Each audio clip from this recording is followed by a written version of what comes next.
Area of value, area of value मैंने अभी बताया था आपको सपोर्ट और रेजिस्टेंस। सपोर्ट क्या होता है? An area of chart where buying pressure could step in. Means support means वो वाली पर्टिकुलर प्लेस चार्ट में जहां पे बाइंग आएगी, आप ऐसा सोच सकते हो। और रेजिस्टेंस मीन्स वो वाली पर्टिकुलर वहां पे एरिया होता है या स्पेस होता है जहां पे आपको सेलिंग नजर आ सकती है। यहाँ से मार्केट में बाइंग आई है तो ये, इसे मैं बोलूँगा बाइंग के लिए अपॉर्चुनिटी, मीन्स ये है सपोर्ट। ओके, क्यों? क्योंकि जब भी मार्केट यहाँ पे आई है बाइंग हुई, जब फिर से आई है फिर से बाइंग हुई है। सेलिंग प्रेशर जहाँ पे नज़र आती है तो उसे रेजिस्टेंस बोला जाता है, जहाँ पे बाइंग प्रेशर नज़र आती है तो उसे सपोर्ट बोला जाता है। तो इस तरह से रेजिस्टेंस ही कई बार सपोर्ट बन जाता है और सपोर्ट ही कई बार रेजिस्टेंस भी बनता है। Okay, what is an entry trigger? ये क्या होता है? तो आपको एंट्री कैसे लेनी है? व्हेन टू बाय और सेल विद कैंडलस्टिक पैटर्न। तो कुछ कैंडलस्टिक पैटर्न होती है जैसे hammer, bullish engulfing, shooting star, bearish engulfing, okay, piercing pattern होती है, कुछ मारूबोजू होती है, देन बुलिश हरामी होती है, बेरिश हरामी होती है, ओके, कुछ डोजी पैटर्न। तो कई सारी कैंडलस्टिक पैटर्न होती है, तो सारे के बारे में हम बात नहीं करेंगे, लेकिन यहाँ पे कुछ मेंशन की है। तो आपको जब भी बाइंग करनी है तो आपको हैमर या बुलिश एनगल्फिंग देखना है, आपको जब भी सेलिंग करनी है तो शूटिंग स्टार या बेरिश एनगल्फिंग देखना है। तो इसको कैसे समझेंगे? चलिए मैं आपको समझाता हूँ। हमने सोच लिया कि जब भी यहाँ पे मार्केट आएगी तो हमें क्या करना है? सेल करना है। तो वो सेल करने के लिए आपको अपॉर्चुनिटी तो पहले ढूंढनी पड़ेगी। देखिए यहाँ पे ये जो ग्रीन वाली कैंडल है वो तो बाइंग को इंडिकेट करती है। देन उसी के बाजू में आप देखोगे तो फिर से एक कैंडल बनी, लेकिन उसका जो लो है वो इसके लो के ब्रेक नहीं करता है, तो कंफर्मेशन नहीं मिली है। मीन्स ये ग्रीन वाली कैंडल का जो लो है, ओके, उसकी जो लो वीक है नीचे वाली, वो लो को अगले वाली जो रेड कैंडल है उसका जो क्लोज है वो क्रॉस करना चाहिए नीचे की ओर, वो नहीं किया।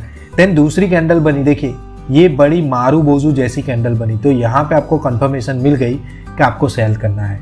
तो इस तरह से यहाँ पे आप सेल करोगे तो देख सकते हो आप, आपकी स्टॉप लॉस ये रेजिस्टेंस होगी। तो देखिए यहाँ से फिर से मार्केट ने यहाँ तक गई लेकिन स्टॉप लॉस को टच नहीं किया, फिर से नीचे, तो आपको ये बड़ी मूवमेंट मिल गई, तो ऐसे सेल करना।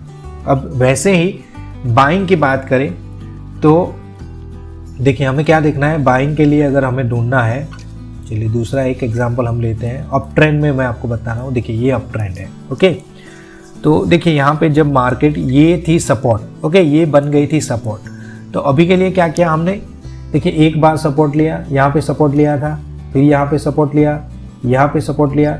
अभी आपने क्या सोचा? बार बार सपोर्ट ले रहा है तो ये सपोर्ट ही बन गया है और यहाँ पे मुझे बाय करना है। तो आप क्या करोगे? जब भी यहाँ पे मार्केट आती है, देखिए ये रेड कैंडल है, रेड के बाजू में आप देखोगे तो ग्रीन दिखेगी, फिर कोई अच्छा कंफर्मेशन आपको मिला नहीं, फिर आप रुके, फिर यहाँ पे आपने देखा कि एक बड़ी मारूबोजू कैंडल बनी, इसे मारूबोजू बोलते हैं, ओके, जिसकी विक काफ़ी छोटी होती है और बॉडी काफ़ी लंबी होती है, ओके। तो इसे मारूबोजू जैसे आपने देखी और सारे जो नज़दीकी जो भी कैंडल थी उसके हाई को उसने ब्रेक कर दिया, तो यहाँ पे आपने बाइंग ले ली। आप खुद देख सकते हो कितना प्रॉफिट मिलेगा, ओके।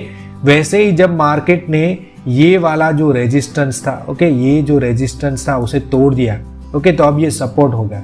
सपोर्ट हुआ तो यहाँ पे मार्केट रुकी, फिर से यहाँ पे रेड के बाजू में बड़ी मारूबोजू बनी, ओके, जो इसकी विक के ऊपर चली गई और उसने कंफर्मेशन दिया। यहाँ पे आप बाय करोगे तो आप खुद देख लो।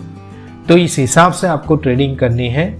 How to use technical analysis in your trading? Trading में कैसे यूज करोगे? तो स्टॉप लॉस कहाँ पे रखेंगे? अभी बाइंग सेलिंग मैंने आपको समझा दिया कहाँ पे एंट्री लेनी है, लेकिन स्टॉप लॉस कैसे रखना है तो यहाँ पे बताया गया है। आप ATR का यूज कर सकते हो। देखिए यहाँ पे हम यूज करते हैं ATR नाम का इंडिकेटर होता है, एवरेज टू रेंज, ओके, इसे यहाँ पे डाल दिया।